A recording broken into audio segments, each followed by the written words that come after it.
and how to find your spot in terms of what God's up to in the world around us and how He's going to use you to make eternal impact.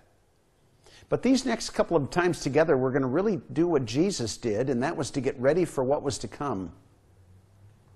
In this Master's Program approach, we're going to be talking about the personal realm, growing out of one verse that tells us the story of almost 20 years of Jesus' life. The four Gospels tell us about Jesus' time on earth, and out of 3,650 verses that are offered by Matthew, Mark, Luke, and John, 3,500 of those verses are given to the 3 years that were His public ministry time. About 160 of the verses were devoted to His childhood and then landing in Nazareth when He was about 12. There's an 18-year period from age 12 to age 30 where only one verse gives us any insight about what He did while He was here. In fact, the majority of His time on planet Earth is captured in one sentence. Luke 2:52 says, "And Jesus grew in wisdom and stature, in favor with God and men." What we're going to be talking about is the way Jesus prepared for His adult life. There were four critical paths that He ran down: wisdom, stature, favor with God, and favor with men. Wisdom is about the mind. Stature is about the body. Favor with God is about the spirit, and favor with men is about the soul.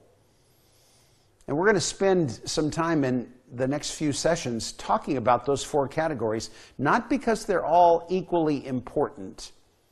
There's a disconnect between our culture and God's perspective about life.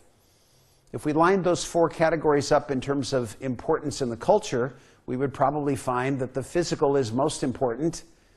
That second to that, we would find the soul, relationships, to be the runner-up.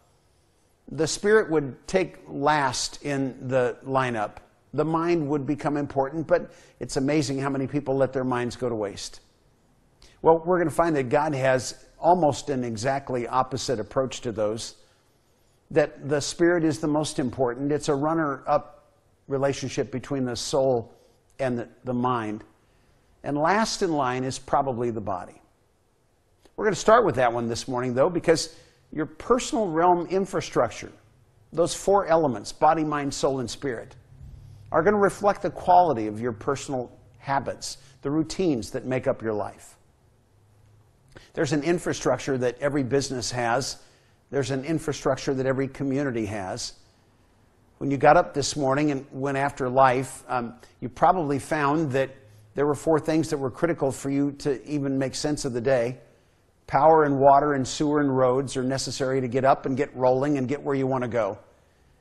And the same kind of importance that those constitute for your physical experience in the society, your body, your mind, your soul, and your spirit represent in terms of your life. And on all four fronts, we're going to be asking you to think about where you stand today. Are those categories for you right now in decline? Are they individually at a maintenance level where you've got just enough to offer, no more, but no less than you need?